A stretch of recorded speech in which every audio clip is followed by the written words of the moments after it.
Welcome back to another video. In my previous video, I spoke about absence and how men fall in love in absence. And in this video, I want to go deeper into this concept and I want to talk about when absence works best in relationships. And seeing some of the comments, there was a lot of confusion. And granted, I am going to find a lot of that because my message is not going to resonate with everyone. But I do want to go a little bit deeper into this concept. For those of you that have liked, subscribed to my channel, for all the men that reached out to me privately, telling me how much you resonate with my work and appreciate me. I so appreciate you. Even for those of you that have left negative comments, I appreciate you as well. It does help with the algorithm and helps those that actually do resonate with my work find me. So thank you to all of you.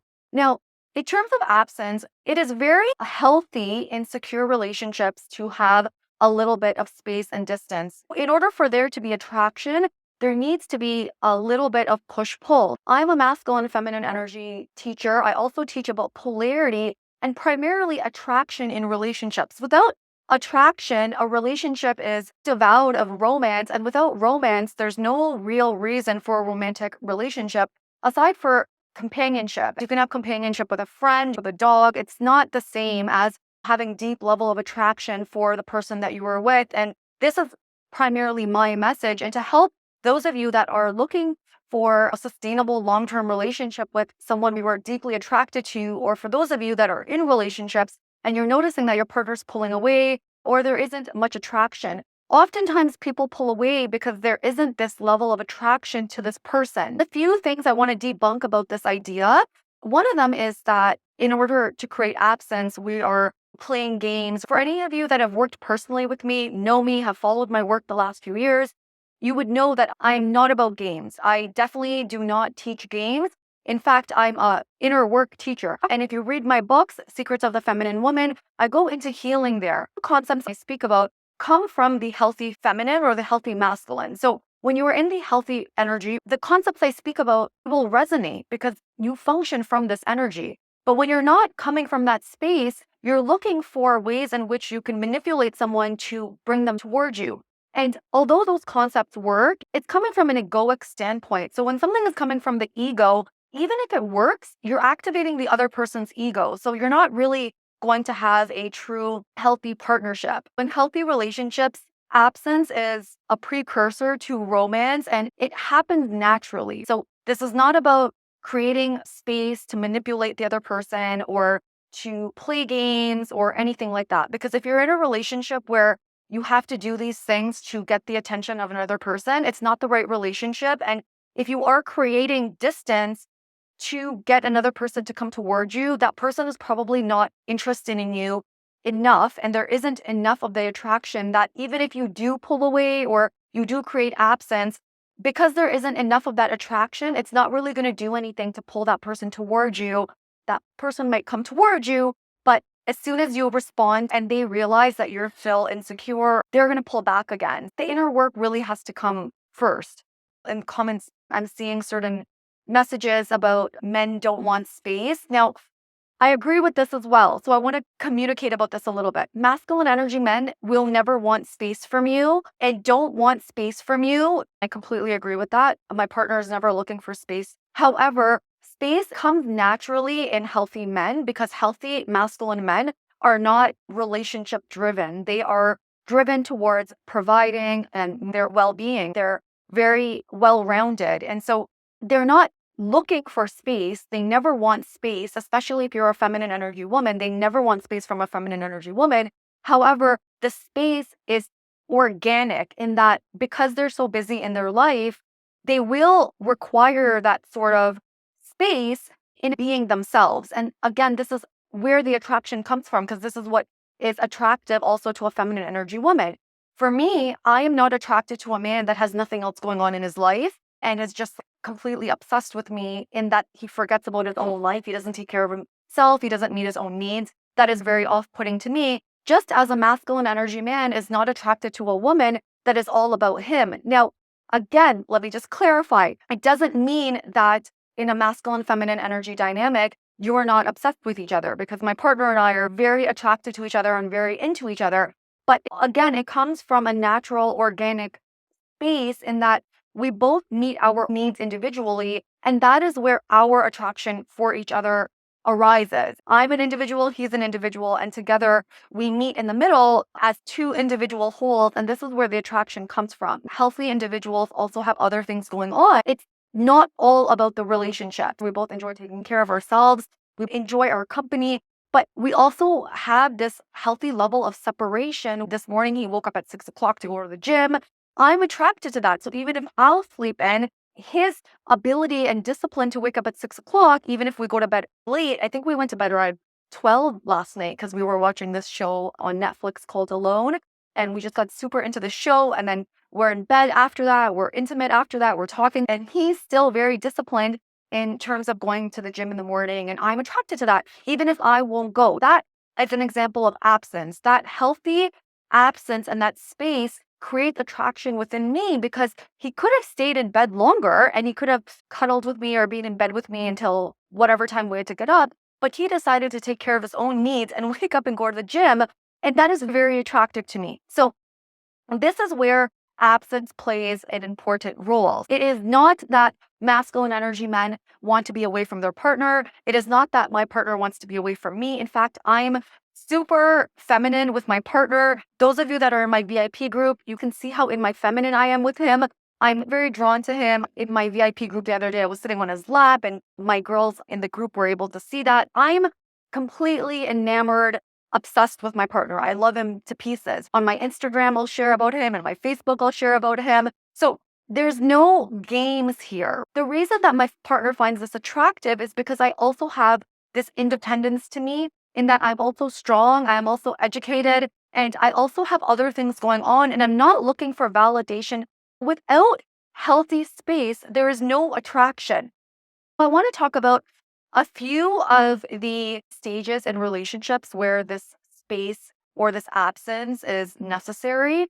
So, the first one being courtship. During courtship, there has to be a healthy pacing for masculine energy men to feel attraction for a woman and to continue to pursue her. Because again, masculine energy men are very healthy. They have a healthy ego. They're secure and they're confident. They want a healthy challenge. My partner is an athlete. We were actually talking about this yesterday when he was younger, and the women he was juggling, and all these women that he was in relationships with, and meeting me, proposing to me, and marrying me, and how I'm different. And I talk about this in the books as well. With me, I've always been a healthy challenge. So in courtship, and I get into this in What Men Want, so make sure you download this book. In the courtship phase, pull a healthy challenge, meaning I didn't give my number out right away. I didn't speak to him all the time. I created space there. I created a winning over process for him, and in a healthy way, meaning I have high self-esteem and I'm not going to just allow anyone to kiss me or be in my body or win me emotionally without having to put work in, because I value myself. And so this is where absence is also very necessary, because in the initial stages of a relationship, you want to give a man something to work for. Men value what they have to work for. The next stage in a relationship where absence plays an important role is when you're moving into commitment. Again, I talk about healthy masculine energy men. I'm not talking about wounded men. I'm not talking about reactive men or anything like that. I'm talking about healthy, secure men. Healthy, secure men value freedom. Moving into commitment, a woman wants to create a level of absence in that she's not rushing commitment. Because if you are rushing commitment from a healthy man, he's going to naturally run the other way. Because again, healthy men, I'm not talking about these men that comment really negative things on my YouTube videos. No, I'm not talking about that. Because again, healthy men don't do that. I'm talking about healthy, secure men. They want freedom. And so if you don't create some level of space in the relationship and you are the one that is always trying to close that gap, he's going to feel scared of commitment. He's going to run the other way. So this isn't, again, about playing games. This is about being a natural challenge and always being one step behind a man. Because when you're one step behind a man, that man is not going to be afraid of losing his freedom so much, because he's going to feel a lot of freedom when he's with you. He's going to want to close that gap. If you are wanting a commitment and you notice that your partner is stalling or anything like that, or isn't moving toward that direction, rather than pushing him and forcing him into commitment, You want to state your needs and you want to take a step back a little bit and you want to observe what he does in that gap. Masculine energy men naturally want to close a gap. And when you give them a little bit of space, they're able to assess their feelings. And when they do determine that you're the right woman for him, they will move and close that gap on their own. So you want to create a little bit of space. And again, this will come naturally when you're a high value woman because you will be chasing and pursuing commitment. Another time where absence is necessary is when a man is stalling. When a man is stalling or behaving badly or behaving like a jerk, you want to create absence. Let the men respond to action and not words. If a man is being a jerk, is not meeting your needs, and you're showing up as a high value woman, rather than talking his ear off, because again, masculine energy men do not talk a lot. They're not the best communicators. They're action oriented. You want to show him your value and your worth by pulling away and moving away from him. This is going to show him that he needs to respect you and he needs to value you. And when you pull away and you take space from him, he can also appreciate your presence, because if you're always there, even when he's being a jerk and he's not stepping up, he has no reason to take things to the next level or even appreciate you because you're also there when he's not appreciating you. The last stage in terms of when absence is necessary is when you're into commitment for sustained attraction. Now, I talked about this even in my own relationship. When you are in commitment with someone and you're moving into marriage, you're engaged, or you're in a long-term relationship, it's always necessary to create a sense of separation in the relationship, because in order for there to be desire, there needs to be space. I'm talking about healthy level of space. I'm not talking about games. If you are playing games in your relationship, you are not in your healthy energies and you are manipulating another person to meet your needs because you're not able to meet your needs. I'm talking about healthy relationships and to ignite attraction again. You want to create healthy levels of space. So what that means is if your partner is taking you for granted or you're not really feeling him coming towards you, in the evening, sometimes you want to go on a walk. You want to remove yourself. If you're working from home all the time with your partner and there's no attraction, I was telling this to a client of mine who's also in my VIP group. We have a plan of action because there isn't that much attraction. He's not feeling a lot of attraction for her. And I said to her, okay, go to the coffee shop during the day. Go for a walk, create some distance there. If you're in the same space as a man all the time and you're overly dependent on him, he's going to lose that desire and attraction towards you. So you want to create a little bit of absence so he's thinking about you and he's missing you. I hope this video provided some clarification. Absence is a necessary part of healthy relationships. Absence is not a way to manipulate someone or play games with someone. It really is a precursor to love, attraction, and lifelong commitment. You want to be with someone where you see them and you're crazy attracted to them. As my partner says to me, there's a crazy attraction there, but this comes from our own level of independence and space in our relationship. If you have any questions and you want me to address anything else, please feel free to leave it in the comment section and I will catch you in the next video. Bye.